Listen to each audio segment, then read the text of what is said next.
Welcome to the Practice Brave podcast. I am the host, Brianna Battles, founder of Pregnancy and Postpartum Athleticism and CEO of Everyday Battles. I'm a career strength and conditioning coach, entrepreneur, mom of 2 wild little boys, and a lifelong athlete. I believe that athleticism does not end when motherhood begins, and this podcast is dedicated to coaching you by providing meaningful conversations, insights, and interview topics related to fitness, mindset, parenting, and of course, all the nuances of pregnancy and postpartum. From expert interviews to engaging conversations and reflections, this podcast is your trustworthy, relatable resource for learning how to practice brave through every season in your life. Hey everyone, welcome back to the Practice Brave podcast. Today, I am here with Jared, who is my husband, and this is his first time on the podcast, kind of surprisingly. He normally is under the radar and just supporting from behind the scenes, but today I'm bringing him on because it's his birthday this week, and also he just got his black belt in Jiu Jitsu. As a lot of you know, I'm putting a lot of focus and attention into creating PNPA combat and supporting more female athletes as they navigate their experiences in different combat sports, but specifically Jiu Jitsu. Jared is a catalyst in our entire family getting involved in Jiu Jitsu. I recently got my purple belt, and our boys have been training since they were 4. So Jared, thanks for coming on. Of course. Thank you for having me. We're going to try to not be weird, but we'll see how this goes. So Jared, when did you start Jiu Jitsu? I started 20 years ago. There was a big break in the middle, but I started as soon as I got into college. Martial arts is something I wanted to do growing up, but just didn't have the means to do it or the time. And then when I got to junior college, there was a jiu-jitsu class, there was a kickboxing class. Those were 1-unit classes, and way back then it was only like $9 a unit. So I got 6 months of jiu-jitsu for $9, so couldn't pass that up. And so you started jiu-jitsu at junior college, and how often would you be doing that? Was like a class twice a week or something? The class was twice a week. The instructor for that also had his own gym, and he was very open to, hey, if you need to make up classes or you want to get some extra things, you can pop into the gym, his gym, for classes too. So I tried to take advantage of that when I could, when I wasn't in school or wasn't working. Right. So I think that just goes to show you the culture of jiu-jitsu is so powerful, and it has been for so long, with creating a lot of inclusion and support for people. Such a hodgepodge melting pot of people that you get exposed to. Yeah, there was all sorts. The class that I started at, I mean, everybody was brand new white belts, but that was one of the good things about going to the gym also, is that you got that extra exposure, because it was definitely different classes at this college than it was at the studio. Right. So he kind of adopted you because he saw that you had some potential. Well, it was an open invite to anybody in the class. Like I said, make up classes or get some extra. But yeah, he did ask specifically if I would start coming over there a little bit. He said I need to get some exposure to some higher level jiu-jitsu, higher level belts. When I told him I'm at the junior college because that's where it's cheap and easy, he said we could figure out a way to make it keep going if I needed to clean mats or clean bathrooms, do whatever it took to get that training in and have him compensated in some way. Right. Yeah, I think that's just like the power of a coach, is like when you see someone who has potential, like wanting to kind of adopt them and take them in to help them discover a bit more about their potential.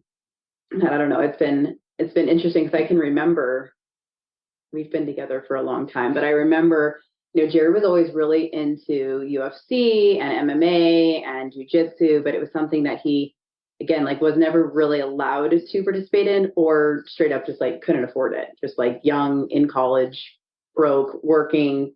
It just was really hard to make that happen. So that's why it's been cool to see how full circle this has become. So you trained there with him for how long? Well, I was in junior college for a while, yeah. More than 2 years. So I took full advantage of that. I'd say total time before moving on, or before actually going on a break, was probably 2.5 years. Yeah. I'd gotten my blue belt, a couple stripes on there. From him? From him. Okay.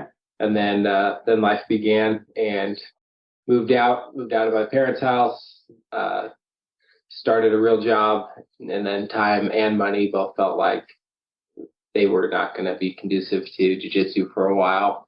I wasn't in the same area where that school was before, so it would have been starting fresh somewhere new. And it just led into a break that I wish I didn't have, but it happened.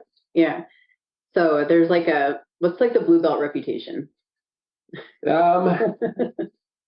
The reputation is that people quit after they get blue belt. And I think part of that is people become so invested at white belt.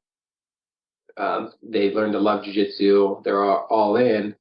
And then they reach that goal that they had. And for some people, it feels like, hey, I made it. I'm here.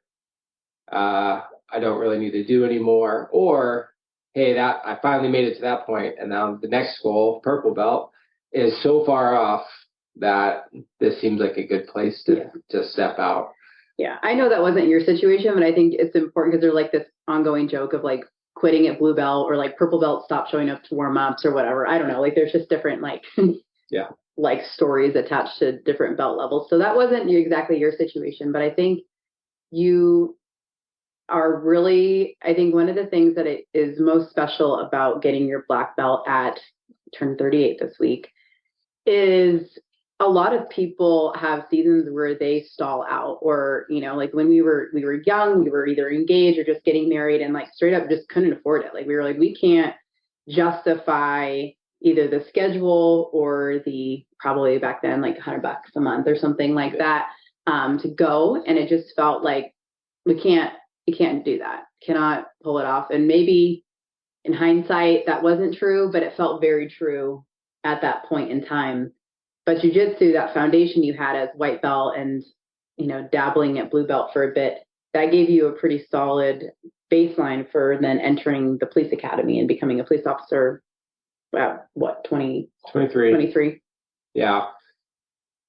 It was definitely a good foundation to have, and it's something that I've encouraged all of my police partners ever to do, is to get that foundation in there, more than what they give you at the academy, because it's not nearly enough. Unfortunately, with the departments that I've been a part of, they did have a culture where their defensive tactics units or arrest and control units had a strong jiu-jitsu presence. They would do extra training off duty where you could come into work. So even though I took all this time off, there was always somebody to roll with, train with. I mean, we put mats in our backyard, and I had some of my partners come over, and it was just getting that exposure and those reps. Even though we didn't have anybody actually teaching us, we were always doing something towards it. Right. And I know this is kind of a sub part of that, but do you think every police officer should do jiu-jitsu? They all should have at least a foundation. The amount of confidence it gives you, the level of control it gives you over a suspect, but also the control over your own emotions and control over yourself being in a bad situation. I mean, jiu-jitsu is full of being in bad situations, and usually the person who is more calm, more collected, and able to work through that stressful situation in jiu-jitsu will win. And it's a direct correlation to the things that occur on the streets, the things that happen in the police force. Right. A way to keep everyone safer is to have that as your first, I guess, line of defense before escalating it. Yeah, there was something, one of my last professors, who was also a former police officer, he always said, the moment you put your hands on somebody, not like use force or anything like that, but as soon as you grab somebody's wrist or grab somebody by the arm, they should know right away from those grips that you developed through jiu-jitsu and just the control that you have that you're not the person to mess with. And a lot can be said from that first touch. And that a lot of that got developed through jiu-jitsu. Right. I mean, to me, it's like common sense. I feel like every police officer, knowing the multiple stories that and situations you've been in, It seems like an absolute no-brainer, but I think for just self-defense in general, like that was one of the reasons I began with like, I just want to feel like I can protect myself in a bad situation and protect my babies, because you are not always around.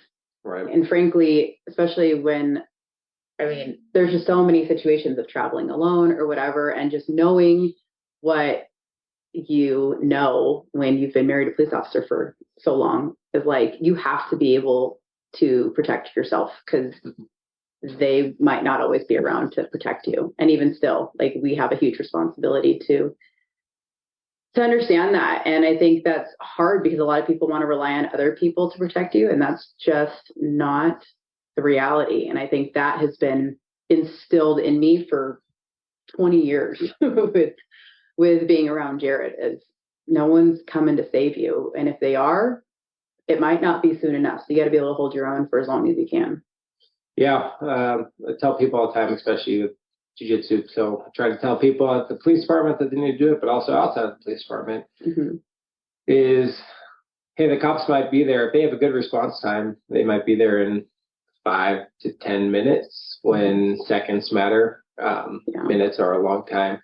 So developing some of those skills to be your own first responder, be prepared to take actions in multiple situations. Right. And then that like mental, emotional side of being able to be not maybe comfortable, but like you can be comfortable in really uncomfortable situations where, like, what to tactically do, but also how to like regulate your own emotions when, like when I go against bigger guys, like Jared's a lot bigger than me. And if he is, controlling me or on top, I want to at least be able to make sure I can protect myself and scoot out of that situation or sweep or get up. Like I always said, I want to be able to take somebody down, get somebody off of me, and like hurt them if I have to.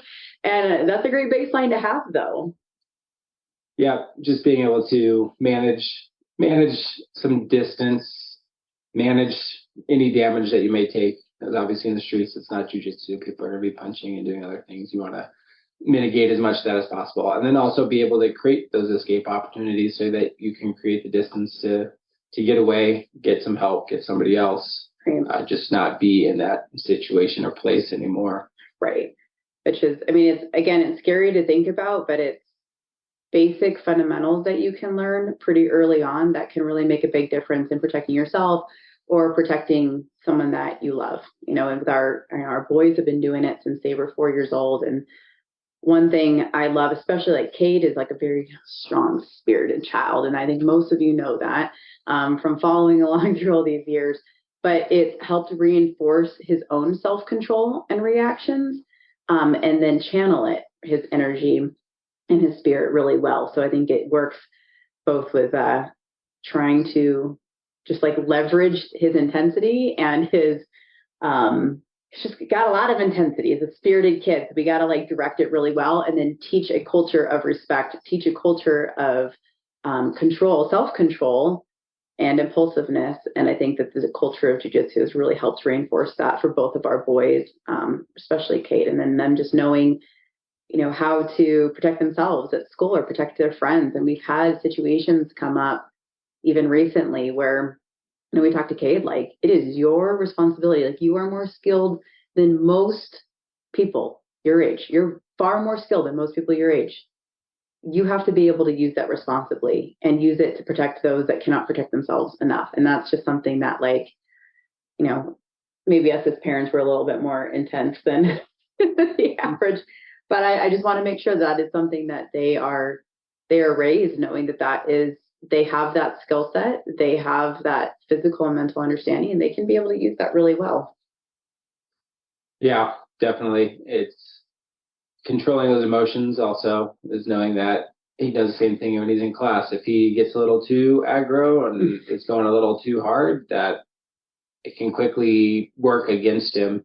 Mm-hmm. So he's got to keep those emotions in check and direct that energy in the right places. But that's a lesson we all freaking have to learn. Like, my athlete brain and frustrations it's so hard to keep that in check, even with a high level of like self-awareness. It is so hard. But I imagine learning that at a young age is going to give them such a freaking advantage. Absolutely. And also why, again, like you're talking about, like anyone in law enforcement or any kind of first responder, or even like, like nurses, people that are having to have a lot of like contact, right? Like there's a lot of contact with other humans in unpredictable environments, like being able to like manage yourself, manage your own reactions and your own emotions. It's huge. And these are things that are not common sense and that are not necessarily taught in most environments. Yeah, I think it's great for nurses, EMTs, the same, where you're in those situations. I mean, small confined environments, or you're in the back of an ambulance where you don't have any place to go. And, when you wake somebody up with some Narcan, it could be, oh, the fight's on and you don't have a lot of place to work. There's all sorts of things around you that you need to be aware of. And you can't just jump on anybody. You have to have control. Right. So I think it's beneficial in those situations. Absolutely. So let's circle this back a little bit more to jiu-jitsu. So obviously it's helped you in your career in law enforcement. It's been with you in your life all throughout your 20s and now into your 30s.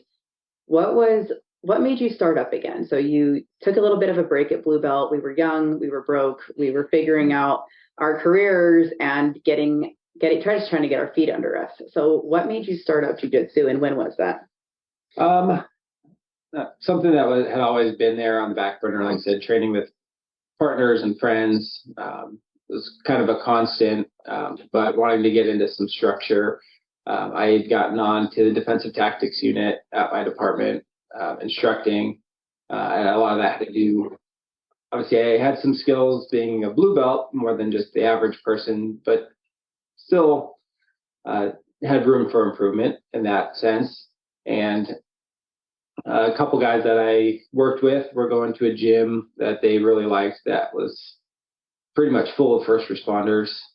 And they had kids that were going also. Cade was 4.5 at that age, which I felt like was a good time for him to start, which I don't think is necessarily the right age for everyone to start, because for kids, jiu-jitsu can start off a little boring if you don't have the right coaching, because it's not like some of the other things where it's like, yeah, punch the bag, do all these things. It's more process oriented. You do have to think like, hey, you're going to grab here, and next you're going to reach over and do this, and you have to follow some steps. But knowing Cade and knowing his personality and how he just tackled anything in every sport, I felt that he was ready, and I wasn't going to let him start without me also going to share that journey with. So we got restarted right when Cade was 4.5, so just about 6 years ago. And just had Chance too. And we were like, Chance and I on the sideline, you and Cade out there on the mat, like you'd help coach him. And it's just crazy to think back that you were a blue belt at that time, because it's like doesn't seem that long ago, but then like in jiu-jitsu years, it feels like a really long time ago. Yeah. The other thing with Cade is that school we were going to, there was only one kids class. So Cade was the youngest, and it went all the way up till 13 years old. Like by far, he was so little out there. But it gave him some good experience, and he had there was definitely good kids in there who controlled what they were doing, going with such a small kid. Yeah, but he is so freaking feisty out there. I was actually, because I'm working on this presentation, I was going through like a lot of pictures and videos from way back then, and just like watching his movement, and I don't know, just like trying to like remember what it was like back then. And yeah, I just can't believe that he was that little and doing it in that kind of class environment. But he did awesome, and it's amazing. I think as my coach brain is like, oh, there's like certain sports that are really good, and I think we all know like gymnastics, that's really good, like body awareness, body control, and stuff like that. But I think that jiu-jitsu is one of the best sports you could ever put your kid in by far. And honestly, I'd say that I said that before I started doing jiu-jitsu. It became so abundantly clear watching Cade at 4 years old, like really understand his body and movement within the side of like self-defense and the side of like learning respect and control and interacting with people like that. You're literally fighting them, but it's not malicious. It's really like teaching you so much body awareness, coordination, and things that are really fundamental that translate over into all sports, like all sports. And I think it's just, yeah, by far the best sport you could put your kid in. I agree. Right? Don't you think? Like, and it just complements other sports so much. This kid started football this year, and there are things that definitely I saw that could have had bad consequences with falling and things like that. But learning how to fall, learning how to move and control his body a little bit actually saved him in some of those situations from some more serious injuries. Right. Because it's like, you got to be like, jiu-jitsu is just, it covers like every kind of facet of like fitness, and like strength and conditioning is really dynamic. It's really explosive, but then you have to have like to be strong, but then you also have to be coordinated. And it's like, there's so many aspects of it that create a really well-rounded athlete. And like beyond self-defense, that's what I started to see was, wow, like this is an opportunity to like really expand your athleticism. And there's no age limit to that. You know, there's no age limit to improving how you move and learning a new skill set and something that is as versatile as jiu-jitsu. Absolutely. And then like a Chance took to it a little differently. Like he was really wanting to do it. Like he was on the sidelines watching from the moment he was a baby until he was 4. He started when we moved here to Idaho. And like he was so nervous that first day, he just cried. He wouldn't even get on the mat, even though again, he'd like been wanting to do this for so long. And it wasn't until like the last 15 minutes of class that he got on the mat, and because like Cade was like, I'll just stay with you. Like I will roll around with you, as if like they don't freaking fight all the time at home. But it was awesome to be able to see them get out there. And now he gets out there and he has fun. Like he's just much more like lighthearted spirit than Cade. But he does a great job and he can turn up his intensity. And again, it's been awesome to see his body awareness and movement patterns, and it's translating over into the other sports that they both play. Just obviously different levels and like, like just different levels. And well, Chance is, I mean, basically watched it since birth, watching Cade, watching me. And then he also had some opportunities before we moved here because during the COVID years, the kids' classes stopped, and Cade was doing a class through the computer where the professor was teaching through the computer, and the kids were doing the movements there, whether they had a partner, a pillow, sometimes it'd be me.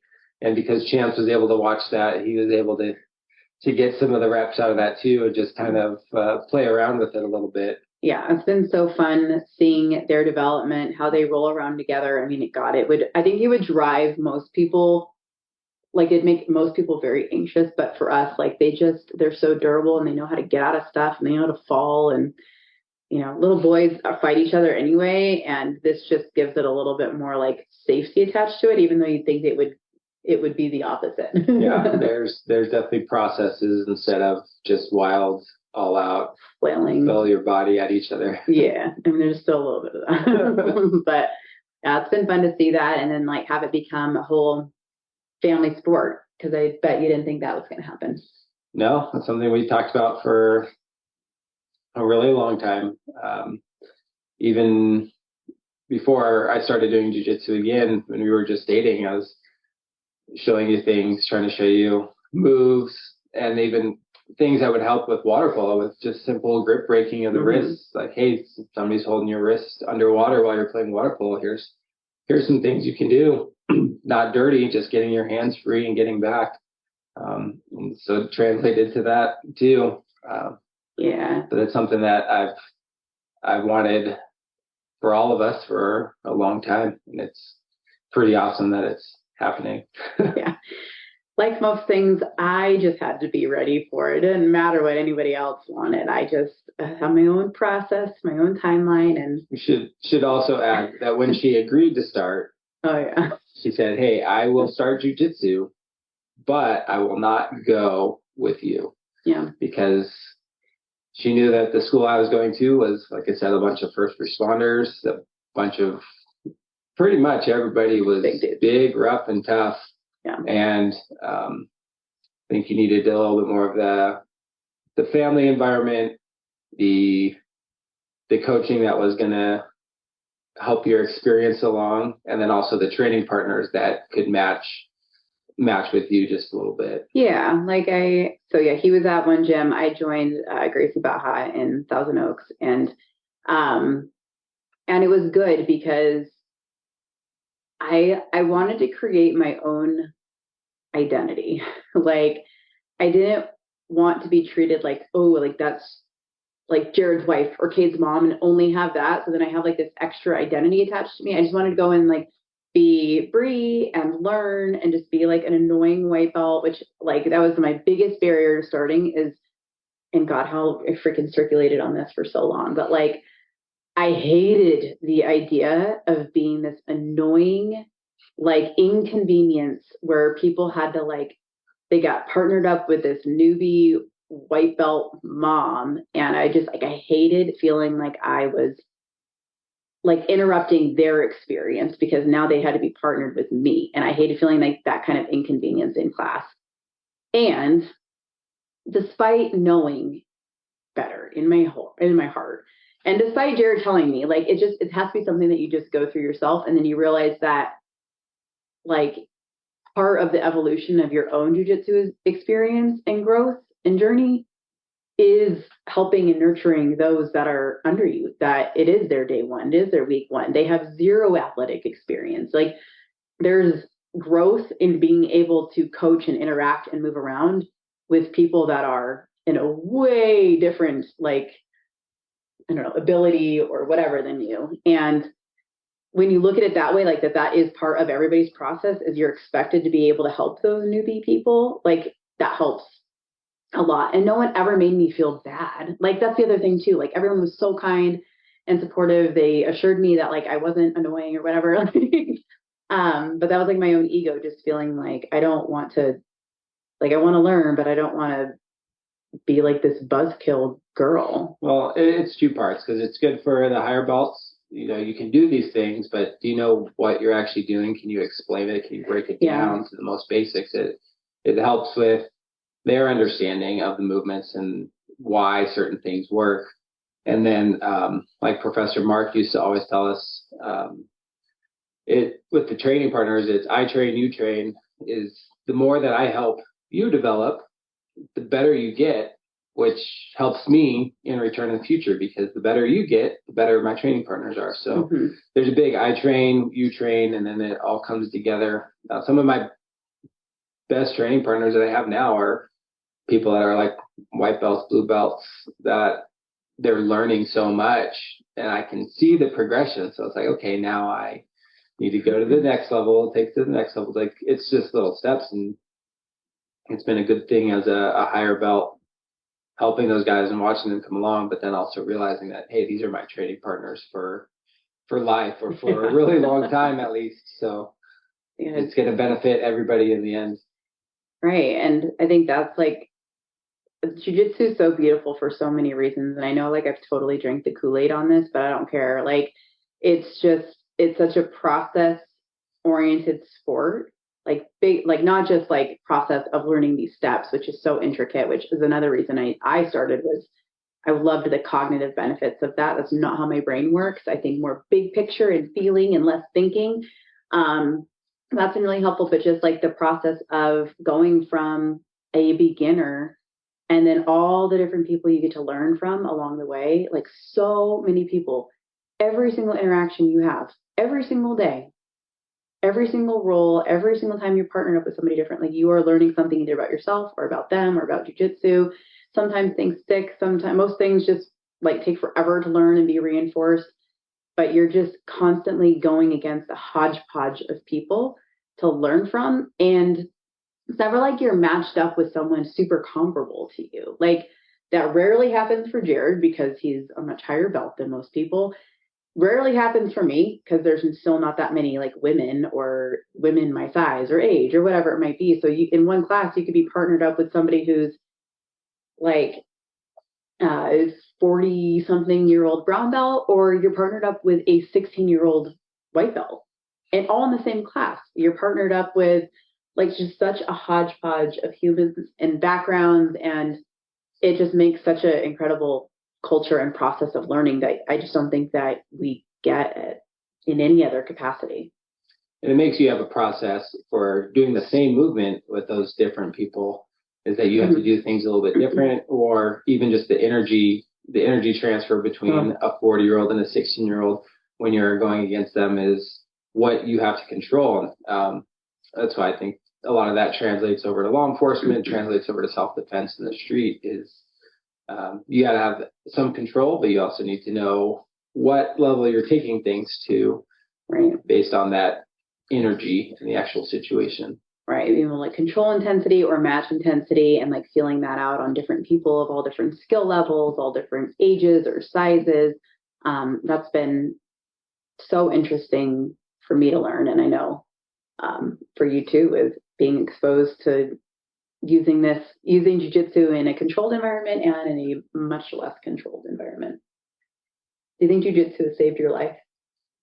There's definitely been some hairy situations that I've been in that just having that control, and even more than the control is just having that awareness of myself, or where my body's at, what's going on, managing stress, managing a situation under stress because of some of the control and the confidence that came from jiu-jitsu and martial arts in general. Yeah.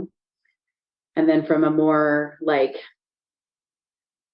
intimate side, jiu-jitsu's been with you through a lot. Like, you've grown up as an adult with jiu-jitsu, maybe sometimes more of a higher volume or intensity than other seasons. I think most people who do jiu-jitsu rarely have a perfect, like, non-stop linear process from white belt to black belt. There's going to be interruptions of life happening, affordability, injuries, what I talk about with pregnancy and postpartum, like seasons of setbacks. Like, there are expected seasons of setbacks, but this has been something that's been with you fairly actively for 20 years. Yeah, it's just like we've told the kids with all their sports seasons. There's a baseball season, there's a football season, there's all these things that they go in and out of, but jiu-jitsu is kind of that constant you can always come back to. It's going to be around at any age. So having those setbacks that we've had, it's like, hey, the gyms are still there. We can still go back to it. And through different setbacks, sometimes it's been the thing that's either been the motivation to do better or to make things work. Like, hey, we can make this work. We can afford to go to this gym. We're going to make this a priority. That is what was missing when we moved in with each other and then felt like we couldn't afford it. It was just not the priority at the time, but it was still there. And we made sure it was something we would definitely get back to. And it always welcomes you back. I think a lot of people are afraid of going back, and that's so much of that is attached to ego of like, well, I'm not as good as I used to be, or I'm not as young as I used to be, or I've forgotten things, or now this person who I used to like whoop on all the time is like way ahead of me. Like, there's a lot of these narratives that circulate. What do you have to say about that? Well, it's not about the other person. Yes, there's people that I started with that got their black belt 10 years ago because I had that big hiatus. But it's not about that. It's your own journey. Stepping back into the gym after a 10-year break. I had the conversation with the instructor there. I was like, hey, 10 years ago, I got this blue belt. Like, I'm perfectly fine. Whatever you want to do. If you want me to put a white belt back on and start, if not, like, you tell me what you do. And they were hopefully like, no, you earned that once upon a time, and we'll just have our own feeling out process. The gym I was at didn't have any set timeline on promotions. It was dedication and skill, and there was a lot of factors to it. So going to a new gym, doing it again when we moved here, it's kind of that feeling out process, like. Because the promotions and everything like that is very subjective to the individual instructor or professor at your gym. But they look at everything and they take it with a grain of salt. They make their own assessments. It was the first time going back as a blue belt, that was tough. Doing it the second time, I had just gotten my brown belt weeks before moving here. That wasn't as hard, but it was also that feeling like, hey, I'm walking in a new gym. There weren't a lot of higher level belts there other than people were either just about to get their black belt and then a bunch of blue belts. And so I felt like walking in like that, it's you almost put a target on you. People want to vet you out, see if it's true, if it's really a brown belt, if so just, and again, that was a good thing because then you get to fill people out, you get to match intensities, but you also get to come in. I mean, they don't have expectations other than, hey, you're a brown belt, let's see what's happening, but they don't know anything about you. So yeah, you just got to come in and like be humble, and it is so intimidating. I had just got my blue belt when we moved here, and I was like, cool, a blue belt girl walking in. I feel like that's also a different kind of target, and but you just got to like keep your head down and just do what you can. And I don't know, I didn't feel, it was really intimidating. And even in the most welcoming and inclusive cultures, it's still a hard thing. It is such a high energy exchange with people. It is so intimate that it's hard to not have a lot of different like feelings and stories that get attached to it, or not have like your ego take over. And that's what I love about it, is it constantly humbles you, but then you get like little hits of dopamine when like you do learn something, when you do like get a good submission, or you survive a round, or like you know, get the move of the day, or whatever it might be. You get like these little like dopamine hits that keep you coming back. The ratio isn't always fair. Yeah. Ratio is certainly not always fair, but it's been such a good sport for both of us. What would you say your favorite belt was? That's a good question. Yeah. I did compete a lot as a white belt, and that, having going through the program kind of on my own at the junior college and all that, I signed up for competitions on my own with no expectations, no team, no coaches going with me. You went with me to a few of those, driving out to Vegas. I was kind of a jerk because I was cutting weight back then and driving 4 hours. I can't believe you're a white belt though. Like that's like, again, my memory of cutting weight that in a sweatsuit like on the drive to Vegas was never fun. But coming back, starting up again as a blue belt, it also felt good because I had been training for so long, even not in the gym, that I felt real comfortable and confident there. But then after that, it's each level you get that imposter syndrome again. It's like, okay, I got this purple belt. I don't know if this is right. I don't know if this is how it should be. Did you see my Instagram story today? Is that why you're saying that? It's always a thing. Yeah. But again, it's the instructors and professors kind of having that confidence in you, saying, hey, no, we've been around. We know, we've seen a lot of people. And if I'm giving you this belt, you deserve this belt. And you may question it all you want, but here it is. That was blue and purple were fun at the gym I was at, and then brown, it was another big transition because, like I said, I got it at my old gym in California, and then moved shortly after. So I almost felt like I actually didn't know what to feel with it. Like I felt really grateful that I got it, but I was also really worried coming into a new gym, having this brand new belt on. And it felt like I had a lot to prove initially. Being a new brown belt in a new gym with people who had no idea that how I got it, how I deserved it, right, or why. Yeah. And I just feel like we got so lucky with the school we came to and how we were embraced by the different professors, Professor Ray, Professor Phil, and then just like our group of people that just really welcomed us and our whole family in there. And you know, it was our own like toxic beliefs of like, are we actually like, are these belts right, or how are you having to show up and feel it out? That's one of the best parts about jiu-jitsu, is just the community that you build and how it brings people from so many different places, where the cop can walk in and be standing next to the stoner or the whatever, the mom, the whatever, the business person. It is a melting pot of everybody together, and in that place, you're all you're just the same. Yeah. It's and then how you learn actually more life experiences that way too. It's not just learning jiu-jitsu. You're like, okay, like right, because so many people only exist and socialize in like an echo chamber of like friends that they've had for 20 years, or the coworkers that they have, or they're the people that their kids interact with. And like what I love about jiu-jitsu is you're literally interacting with a wide span of humans, ages, like just everything, like backgrounds. Yeah, like such a melting pot. And it keeps you young, and it keeps you versatile in a lot of ways. Yeah, that's great. Most of the time you don't know any of those things about anybody until a while. Like you'll be rolling with somebody for a while and you have no idea who they are, what their background is, maybe not even how old they are. Right. And then you find those things out and you're like, okay, this changes my perspective on. Yeah. I get like, wait, you're a mom? I'm like, yes. Those are my annoying kids over there. Those ones belong to me.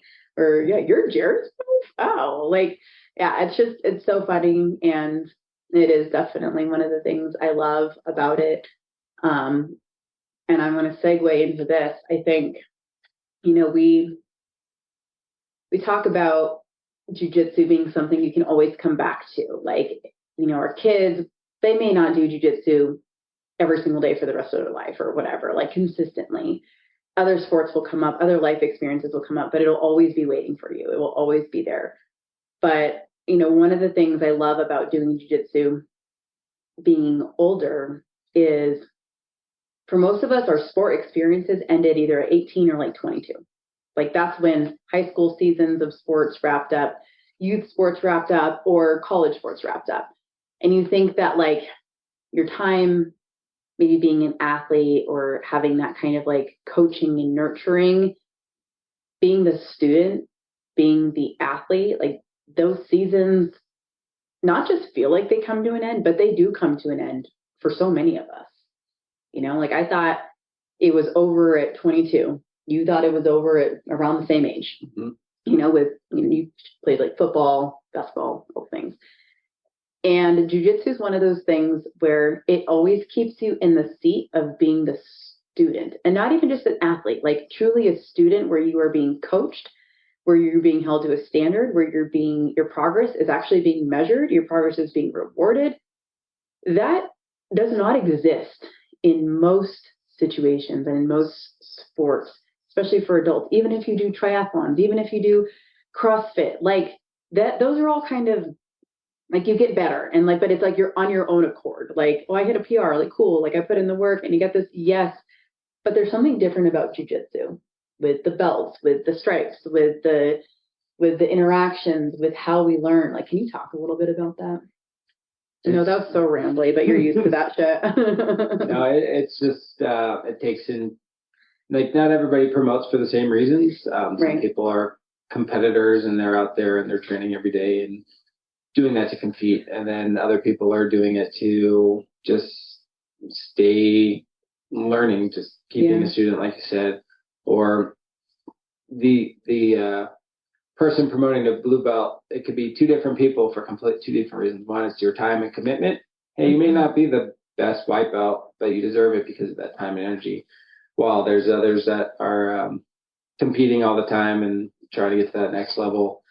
It's all subjective. It's something that there's always somebody better than you, but there's always something that you can learn, and then something that you can give to somebody else. I've learned things from white belts and blue belts that have a different perspective on a certain move that have influenced the way I do things. So that's always nice, and it helps you stay adaptable. And that applies to everything else in life too, as you can take things from different people and different walks of life, and it can be applied in a different situation and make things successful. I talked about this in my speech when I got my black belt.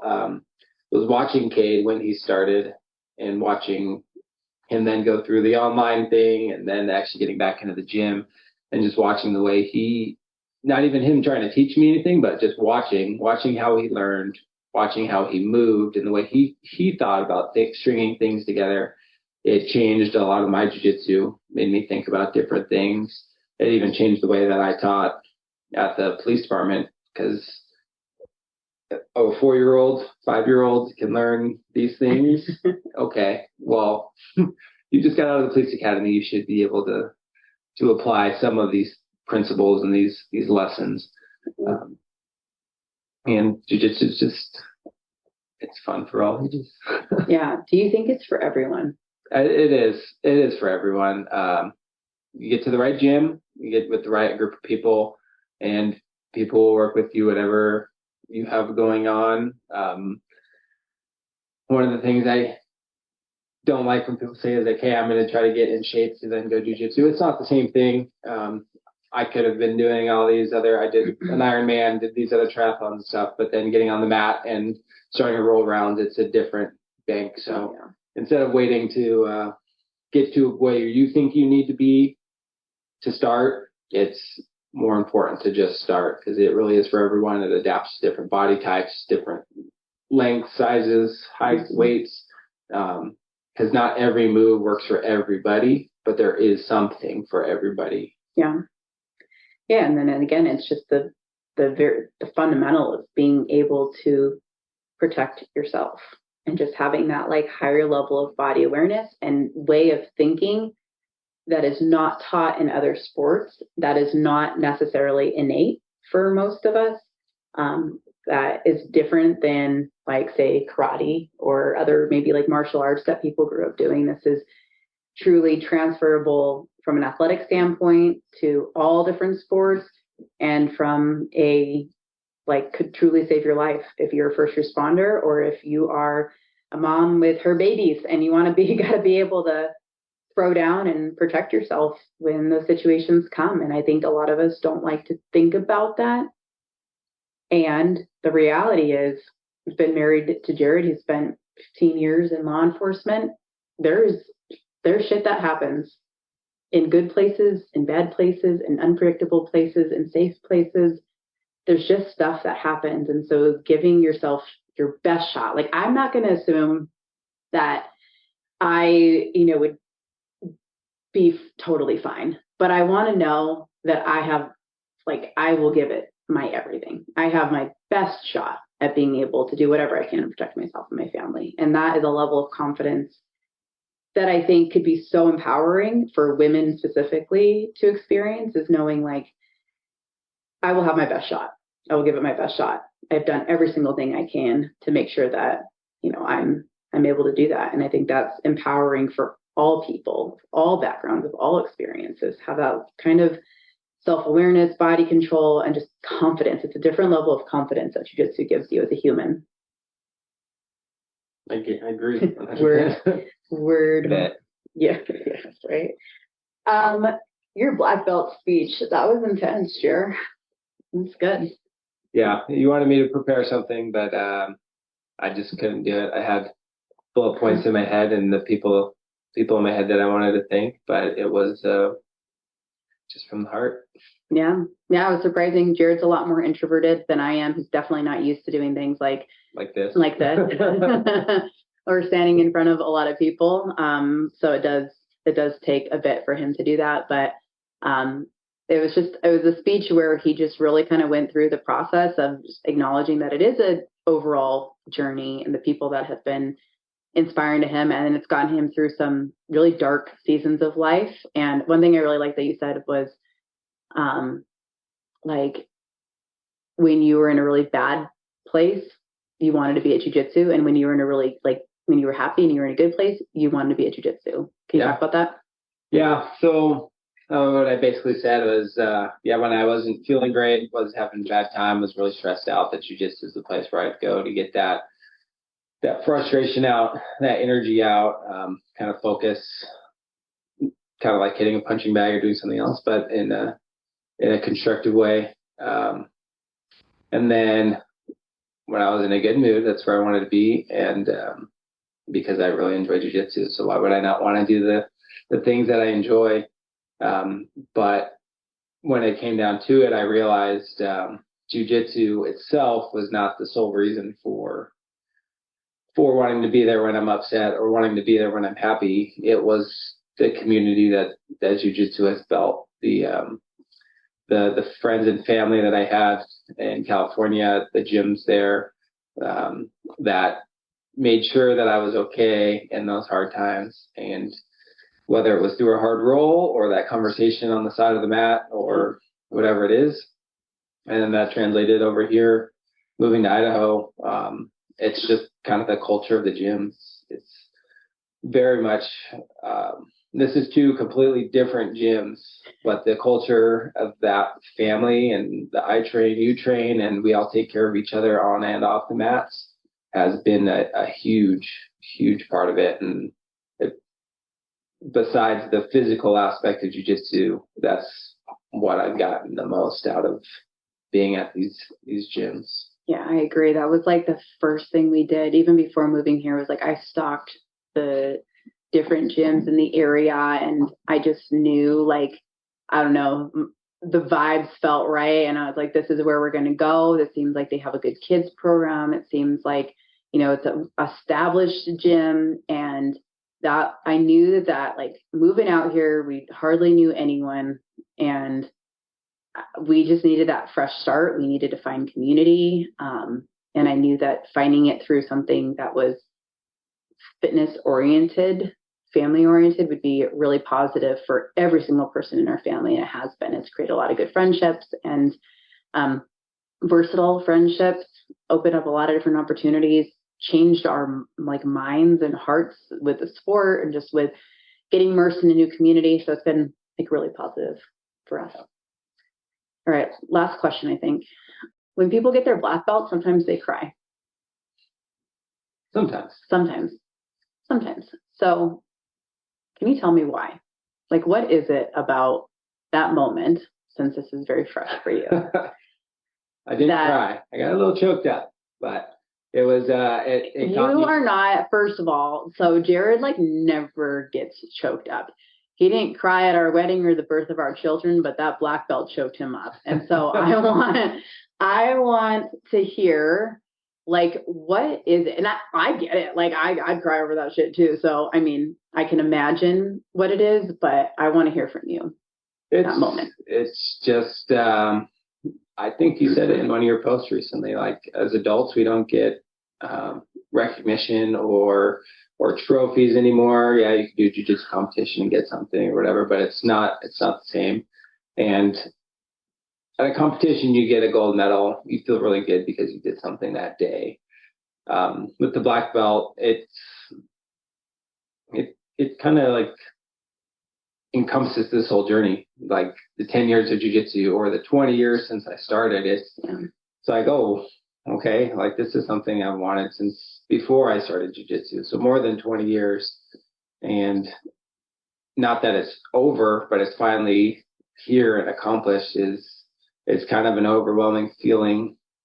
And then talking about those things that I just talked about talking about the community and how that all played a factor in it, it just got me kind of choked up in the moment. And it's, like I said, I had some of those points thought out in my head, and I didn't think any of those were going to get me choked up or anything like that. So it surprised me, but it was, I mean, a sense of accomplishment that I probably haven't felt in maybe ever. It's a big deal. I think it's being seen at a really just at a really powerful level, because it is physical, it is mental, it is emotional, it is social. It's like all of these different aspects of like being seen and recognized, and your hard work validated, your progress validated, your overall journey like validated and recognized and honored and celebrated in front of so many people. Like, it was just really special, and we don't get that as adults. That dies for most of us somewhere around 18 or 22. And so to have the opportunity to experience that, almost like a reward system that does require like work and dedication and commitment, like, that's really powerful. And to be seen as an adult and coached and have somebody like give a shit about you, and not just like from your professors, like your gym gives a shit about you in different ways than, say, like the CrossFit communities we've been part of, or triathlon, or like other fitness communities. It's just a little bit different, and it's hard to describe it completely, but it's been a pretty cool process in our family. Is like, we are just all in. Who would have thought? Yeah. I do feel fortunate that I had a heads up to prepare a speech and do that, because if this was one of those surprise promotion things, I don't know how those emotions would have played out. You would have cried more or just been like, I don't know what to say. It would have been probably even more overwhelming. Yeah. Oh my gosh. Yeah. So I want to wrap this with so Jared spent 15 years in law enforcement, and he lateraled out here when we moved, and has recently retired from law enforcement to pursue some entrepreneurship. We've been on a fun ride together with what my business has created and just that kind of like entrepreneurial lifestyle. And God, law enforcement has given you so much. It's given him so much. He was very successful in so many different ways and throughout his career. And now he's kind of pivoting in a way where he can do work in life and share and teach on his own terms. So you want to share about what is being launched in 2024 for you? Yeah. So I've been working on a new business called JB Defense Solutions. Basically, it entails getting families prepared for worst case scenarios, doing assessments of their homes to figure out ways that they can be more target hardened. What does that mean?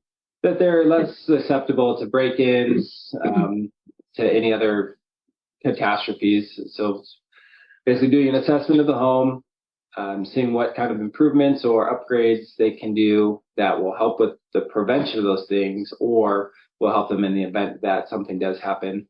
And then also making some emergency plans for if there's an intruder or a fire or some other natural disaster. Also going to cover some of the more advanced first aid that I think every family should be prepared to use, like tourniquets and chest seals.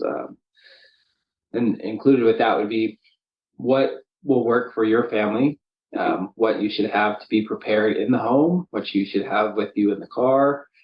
We'll go over even weapon considerations for home defense, do some hands-on self-defense, and then talk about a big, just general situational awareness, what you should be looking for when you're getting home in your neighborhood, what you should be looking for when you're out with your family at a restaurant or the movies, just the state of affairs of the world. I think it's time to be prepared. And like I said much earlier in this podcast, you need to be prepared to be your own first responder, whether it's somebody breaking in or you witnessed or you're involved in a traffic collision. Any of those things are super real possibilities, and if you're not prepared, or even just like aware, like I think that's the thing, is like the awareness is so key. And I think that's kind of what sparked so much of this, is like I started to realize, like, well, I know these things, but I'm realizing that like people don't know this, and I only know it because like through osmosis, right? Like you telling me about a call you went on or a situation, or frankly just the differences in the departments and cities that you've worked in. You worked in a very like rough city in California, I guess. I don't know how else to describe that, but just like very busy. I'd describe it as a fun city. Fun city.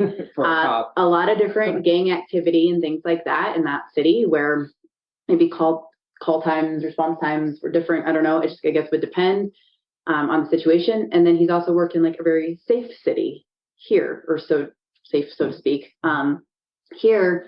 But what I think most people don't take into consideration is whether you're in a city where there's a lot of action or a city where there's not as much action, that doesn't necessarily mean that you're going to have that help fast. Because if you're in a safe city, maybe they don't have a lot of people on patrol, and it's going to be really hard for Jared to get from one side of the city to the other because there's only a couple people on patrol at 2:00 in the morning when you need them. And that what became really eye-opening to me, was like just different considerations for different cities. It's like, well, this might be safe, but then that might look different than what a busier or more high volume kind of city looks like, where maybe there is a lot of people on duty, but they can't get to you because they're on a bunch of different calls, or calls that are going to require more time. So I think that's just like the reality that a lot of people don't talk about or don't know. Thinking you live somewhere safe, or knowing that you live somewhere that's maybe not as safe. Like, I don't know. Yeah.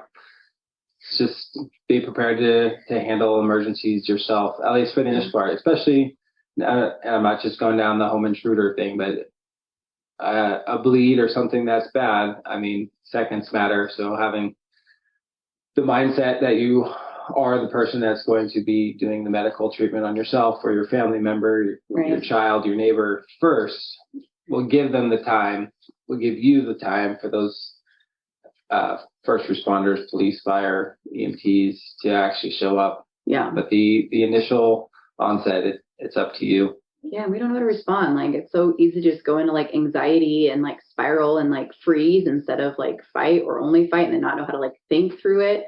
So I think just like basic levels of awareness is going to be really helpful to families, and then making it specific to the family. If you have teenagers versus if you have a baby versus like kids that we are, like our little ones, like our kids' age, like that came up in our own family, just going through this business plan, talking with them, seeing what they actually know.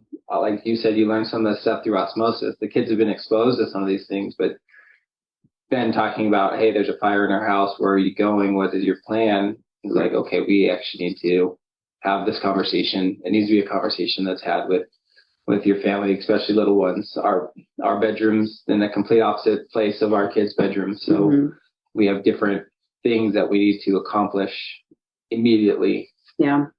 So whether it's home and family or situational, car, even business, just having a really well-rounded idea of like what you can put in place to be really proactive against things happening. That again, none of this is taught to us, or things that you can do in response. And I think that there's, with Jared's background in defensive tactics, being a black belt, he was on SWAT and had plenty of other assignments, very busy cities, really safe cities.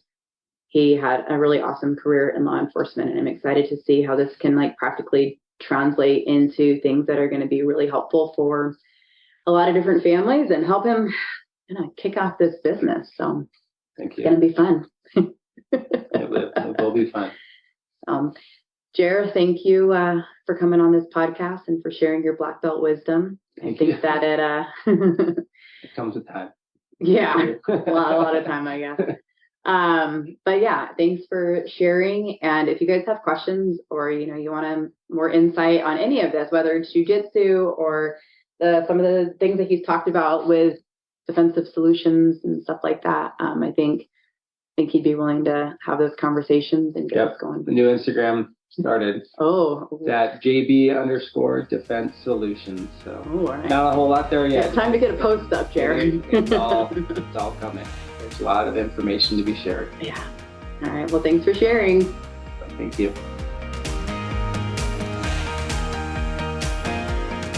Thank you so much for listening to this episode of the Practice Brave podcast.